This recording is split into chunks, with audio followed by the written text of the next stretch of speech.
Hello, I'm Kimberley Dondo, Digital Content Manager, and welcome to the In Conversation With series, a series where I speak to notable figures in the realm of financial services.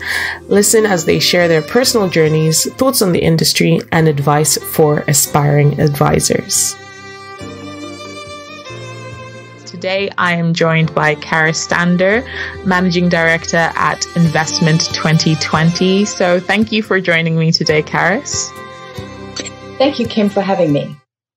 If you could let me know about how you got your start in financial services, that would be great.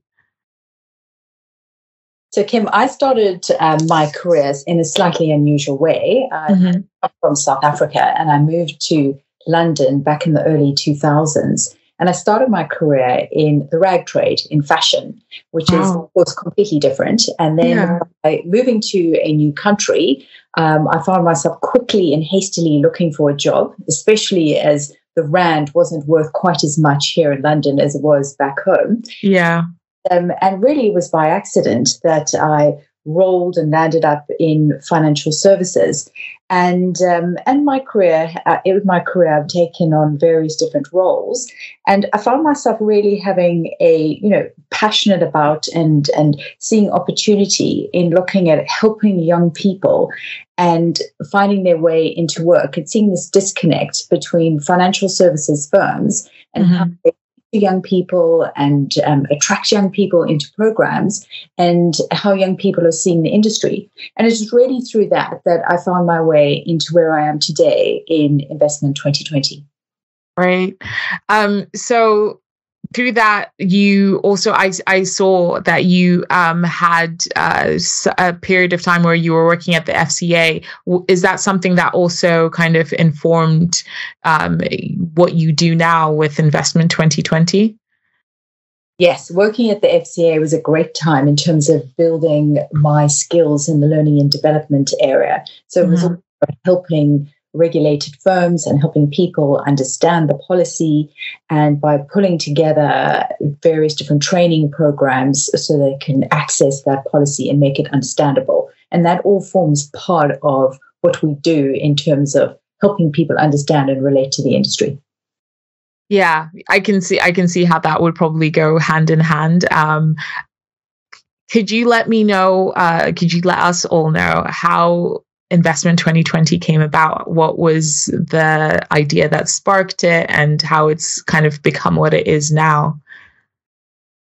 So Investment 2020 was started about 8 years ago, and primarily by Andrew Formica and also Nicola Pease. And really the idea sitting behind this is that they saw that there was a real opportunity in how do we access young people and get them interested in our industry, and a concern that when they looked at the existing graduate programs, which really were the only entry point into the investment management industry, that the group of people coming in tended to be quite homogenous, albeit really strong candidates, but there wasn't much difference between one candidate and another.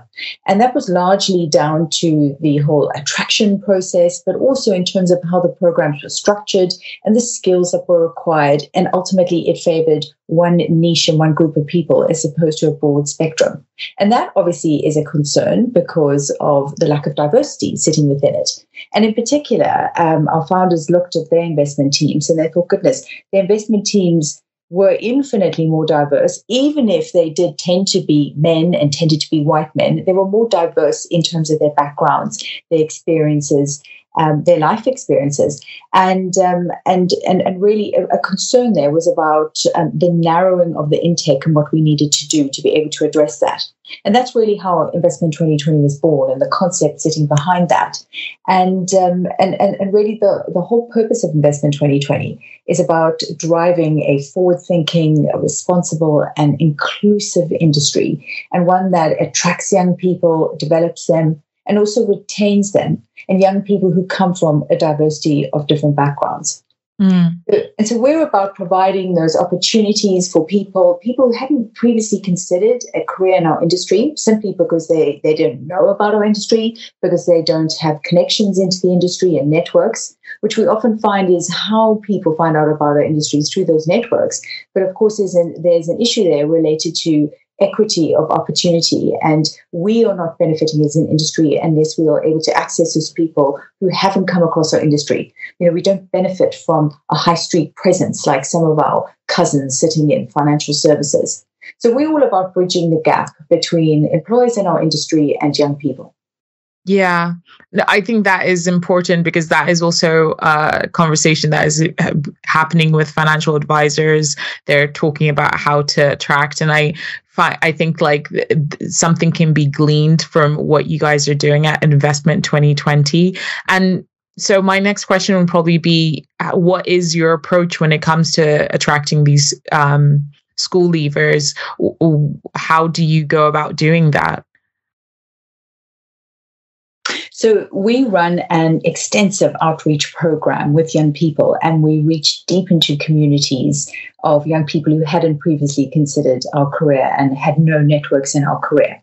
And just to give you an idea of the scale, is in the last 12 months, so from September 2021 to August this year, our outreach team has delivered just shy of 300 outreach events and activities with young people at school, college, university, and of course with many of these initiatives and interactions that we have with them, we bring along our employers. So we bring along the real people who work in the industry, and they share a little bit about themselves. It's always very helpful to put real people who work in the industry, who can share a little bit about the story sitting behind them, because sometimes there is a perception that you reach your level of seniority and it's been straightforward and you've always known that you want to be there. But actually, when you start to understand the human qualities that sit behind that, it just makes it all that much more relatable. And then, of course, I call it almost the layers of the onion that we need to unpeel in terms of positioning our industry as one of choice, is that it's starting with what is it that the industry does and how is it of value to people, value to society. And with Generation Z, we know with younger people, they definitely feel quite passionately about society, thank goodness, about our earth and about doing the right thing. And there is a very big story to tell about the role of investment management in wider society.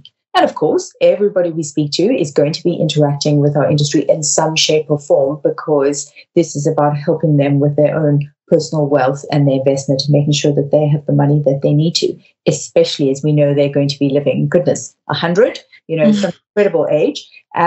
So it's giving that relevance. And when you start unraveling these layers of the onion and then start talking about the different types of jobs, which obviously they can hear about from the real people who work in the industry. And these are fascinating. These are jobs that require different skills. And I really do believe that there is something for everybody, especially as we are seeing less traditional roles become really quite pivotal and essential to our industry, such as those that require tech skills and digital skills, creative skills, and it's really very appealing to young people. So when they pull that all together, they do come away feeling much more fired up and excited that actually this is a meaningful industry and an industry where there is work where they believe they can develop their careers and expand their creative juices.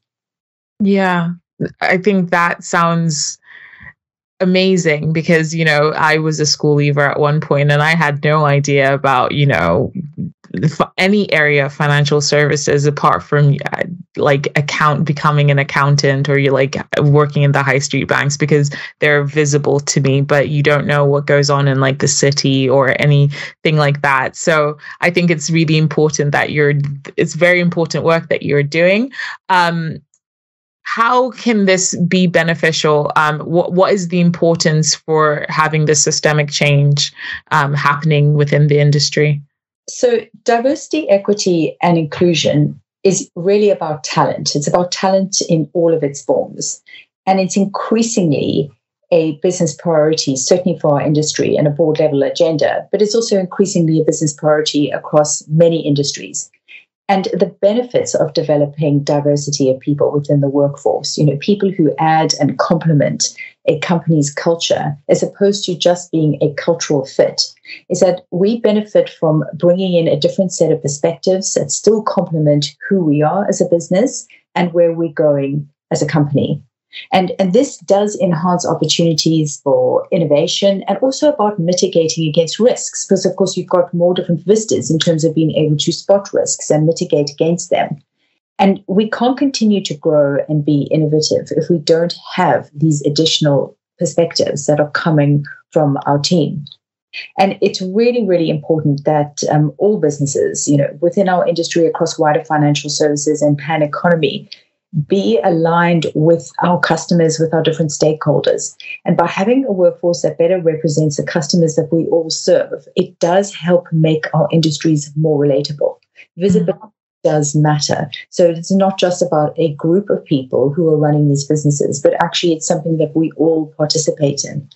And I'd also add to this that, we spoke earlier about younger generations and Generation Z have been more fired up in terms of the expectations than, say, previous generations have on the role of businesses in helping to shape a more responsible society. And they are definitely paying closer scrutiny to how companies live up to their values. And this includes having a more diverse and inclusive workforce, and one that better reflects the people that we serve. So in the longer term, businesses who do build and embed building rather than having a tokenistic approach to creating diversity, but actually embed this inclusivity within their culture, are going to fare much, much better. And it is really important for so many reasons. Yeah, definitely. And what is the process for someone who kind of comes through, who's a school leaver, who's coming through Investment 2020, and then they get placed? Do you keep monitoring them or keep up with them, or what is that process like? So for a young person who joins Investment 2020, our role is obviously about expanding our industry and sharing with them, very, very importantly, is where are those accessible entry points? Because just inspiring people is not enough. It's actually about, so what are those accessible entry points? So we signpost to the entry opportunities because it's really important that it is not just about enthusing people to join their industry, but ensuring that there are those accessible entry points where they can enter the industry. And so we have over 60 members who offer training opportunities. And the young people, whether they're coming from school, college, or university, they then join these, they then apply to firms directly as part of trainee program, and we work with firms to ensure that there is a inclusive recruitment approach, because of course this is absolutely core to the principles of Investment 2020. So this is looking broader at potential and not just looking at experience and grades alone. And so what happens is when they join their firm, we then bring them together collectively so they can benefit from the collective networks from trainees in a similar position who are also starting out their career, and come together for centrally organized events where they get to hear from senior speakers, start to understand some of the headwinds the industry is facing and where the direction of travel is. And then they also, of course, have more classroom-style training, helping them to build soft skills, understanding the world of work, starting to think about themselves in terms of their brand, and be more aware. So we work with them certainly over the course of the next 12 months to make sure that we've got these rich opportunities for them to both network and to build their skills. Yeah, I think that's great, especially the networking piece. I think I wish that I had some training straight out of university to know what it's like to actually go into a room full of people and be able to feel comfortable enough to, network. I think that's a very important skill that isn't easily taught. And what's wonderful about it is they have a wonderful time doing it, because obviously after the sessions that we run, they have an opportunity to have drinks and to go out afterwards if they like to, and meet each other and also meet the speakers. And they develop friendships, this is friendships at work. So it's not just people within your own business, but people outside of your business. And we all know how important it is to have those networks. Certainly in terms of my career, those networks have been essential. And as you rightly say, we're not taught this. We kind of, we learn it just as life goes along. But if you really understand the value from an early stage in your career, that will enhance your opportunity for progression. Yeah, definitely. Networking is very important, especially within financial services, I find. But where do you see Investment 2020 going? What is your vision for the future? So in terms of our vision for the future, our areas of growth, of course, closely map with the areas of where the industry is growing, where the opportunities for the industry. And we very much take an agile approach to adapting where there is most need. And just some of the few areas, I do feel that there is a lot of enthusiasm and passion from the industry to make change when it comes to diversity, equity, inclusion, and talent and culture. But many firms, and they have made great strides forward, but more does need to be done to move from the discussion and the support phase into demonstrable action, where we can collect data, we can see change, and we can demonstrate that there has been change, and actually look at the return on investment in terms of the different programs and initiatives that firms are using. So for us, in terms of our growth, we definitely want to support firms in a much deeper way in being able to make that happen, because small steps can have a great impact in supporting a really quite large change within the industry. And one of the areas, of course, is supporting member firms in terms of really embedding the concept of recruiting for potential rather than just for polish. And we do find a tendency for firms to want to go back to tried and tested recruitment processes where they look at, one in and one out and then replace that person, but actually looking at more from the cultural add rather than the cultural fit. So these are very much a key part of Investment 2020, but this idea can be expanded in a much more holistic way across the whole of the investment industry, and that's not just looking at entry level, but much deeper. And of course, there is more needs to be done in terms of growth across the breadth of the business as a whole. And so we've seen some huge changes within certain teams, but more needs to be done within the investment teams. And in particular, because we know that many CEOs today and senior leadership often start their careers within the investment teams. And it's really important that entry-level talent does have that diversity of intake, because if we want to see the intended change across senior leadership in the future, it's got to happen at the entry point within the investment teams.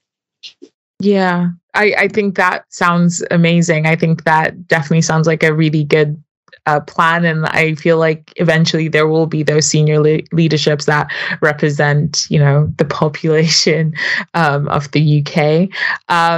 So it was fantastic speaking with you, Karis. I really enjoyed this. And I hope that some of this also transfers over to, the financial advisors.